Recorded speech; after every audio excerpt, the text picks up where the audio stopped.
大家好啊，歡迎嚟到我哋日更頻道啊！呢集繼續睇啲大陸新聞啦，都係咁而家呢，其實好多嘅年輕人啊，都開始越嚟越慳啊！點樣越嚟越慳呢？甚至乎啊，雙十一呢，佢哋都唔會點樣買嘢，買嘅就揀最平嘅嘢嚟買，等於消費降級啦。仲有就係啊，呢啲年輕人啊，就竟然呢學起啲老人家咁樣去做一啲消費喎，去商場啊，淨係去 B1、B2啊。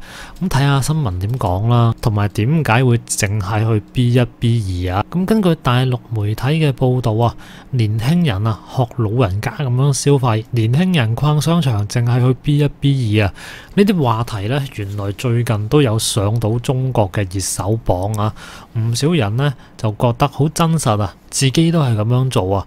根據報導啦，呢一類咁樣嘅消費呢，就係年輕人反向消費啊，進入老年嘅消費場景，佢哋去老人多嘅平價社區食堂食飯啦，就有旅遊報名嘅係特價嘅夕陽紅旅行團啊，而且仲去上便宜嘅老人大學休閒課。咁佢哋去嗰啲平價嘅社區食堂食飯呢，仲話到啲食堂嘅裝修啊好現代化，點餐台呢又乾淨又靚，點餐流程仲有科技感啊，仲話自己呢嗌啲餸好豐富啊，嗌咗個9蚊嘅糖醋里脊、8蚊嘅萵筍肉片、5蚊嘅蜜汁南瓜，味道又超出預期啦，價格又好實惠啊！呢啲應該就係之前同大家報道過嘅社區食堂啦。咁報道講到啦，之所以會出現啲咁嘅情況呢，最主要就係而家好多年輕人嘅消費追求性價比啊，亦都係更加理性務實，同埋更加睇重嘅係消費價值本身啊，就唔係價格啊。咁同時啦，亦都有另一個話題啦，就話到年輕人去商場淨係去 B1、B2啊，呢個話題都幾熱門噶，而且呢一個趨勢咧開始令到啲商家係要搶 B1、B2 呢兩個樓層啊。好多年輕人就講啦，佢話 B1、B2 呢一般係美食街，再唔係就大型超市，就好適合佢哋去嘅。但呢度呢，人均消費人民幣100-200蚊嘅餐廳幾乎都開晒喺商場嘅4、5樓。B1、B2 嘅零食、餐飲、小食通常比較親民啦。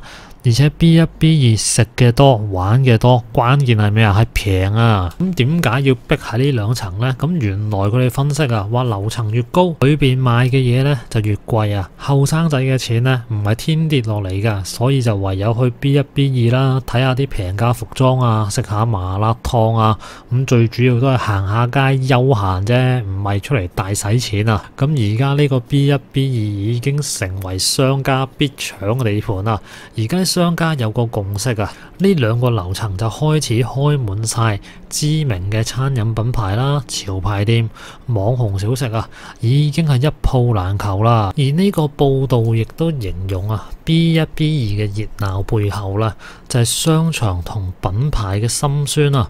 與其繼續匿喺4樓、5樓等住只行唔買嘅年輕人過嚟，實在太難啦。既然啊，你年輕人唔願意上嚟啊，咁唯有主動落去咯。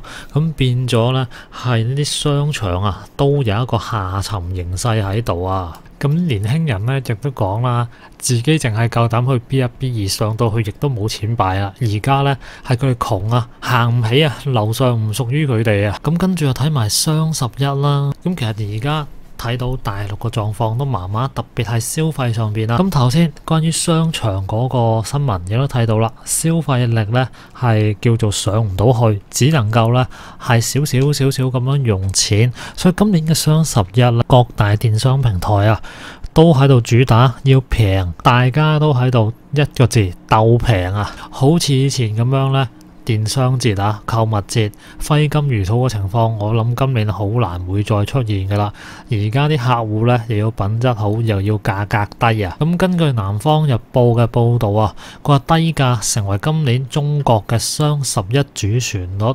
天貓、京東、抖音呢線上平台係出盡渾身解數去爭最低價，好多嘅商場、大型超市亦都係推出咗自己嘅購物節啊，去搶先去跑呢個雙十一啦。嗱，以北京市為例啦，有百貨公司咧就用週年慶個名銜啊，就放出大品牌100萬補貼或者係大促銷5折起啊，而上海啲商場有嘅折扣力度亦都同樣吸引啦。個折扣宗旨咧就係不低於去年，不低於同行，不低於淘寶、天貓。同線上相比啊，報道就話啦，實體零售嘅大促銷序幕拉開咧，可能會更加之早，有一啲嘅折扣力度甚至超過線上啊。而天貓、京東呢啲線上平台就選擇喺10月20號之後舉行雙11啟動大會啦。但係原來咧，實體店啊已經喺中秋節或者係國慶假期呢啲咁樣嘅家居賣場已經係開始咗雙11啟動會啊，係仲早過你線上啊！即係而家雙11咧變咗兵家必爭嘅節日啦，大家係鬥快、鬥平、鬥低價去搶客戶啊！因為客戶就得嗰堆嘅啦，佢買咗 A 就唔會再買 B， 錢就得咁多。而家個個講性價比嘛，而除咗商場啊，有啲大型超市都跟進埋呢一波嘅打折促銷潮啊！有啲商品價格咧係原價嘅7折、5折甚至3折，佢都夠膽死啊！而報道講到啦，實體零售係積極參與雙11，個背後咧係有2個趨勢，一就係實體門市好迫切需要一個購物狂歡啊，第二啦，零售業就進入緊一個折扣化嘅時代啊！咁有一啲嘅大型連鎖超市負責人表示啊，而家整體消費趨勢咧就係精緻又要平，又要品質，又要低價。咁亦都有研究報告話指出啦，佢話而家中國嘅消費者比以前更加務實啦，係理性同埋追求價值，注重性價比。其實點解會出現呢一種情況呢？咁可能亦都係代表住而家賺錢難咗啊！喺賺錢難咗嘅情況之下，大家用錢會更加小心。調翻轉啦，如果你有錢嘅話，你買嘢都比較鬆手啦，唔啱啊？咁如果呢一個咁樣嘅趨勢持續落去呢，有唔少品牌呢個營業額肯定係會下跌嘅，但係反而啦，可以消費下沉到落去嘅比較低價嘅品牌啊，或者消費呢可能會比較好啲。打個例子啦，譬如就蜜雪冰城啦，好平啦，咁佢營業額亦都好勁，好爆炸。咁有一啲嘅低價嘅咖啡店咧，亦都同樣有個咁嘅情況，即係話而家大家除咗係消費者消費力下沉之外啊，商家全部都喺度打價格戰。但係咁樣打價格戰啊，可能大家以為係谷到銷售額啦，但係最根本問題咁樣打落去，可能變到大家打完一片血海，大家冇錢賺，因為個毛利率壓到太低啦。你減我又減，7折、5折、3折，仲可以賺到啲咩錢啊？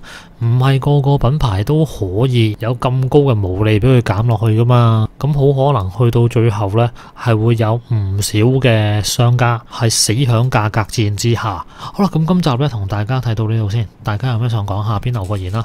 咁我哋就下集再見啦，拜拜。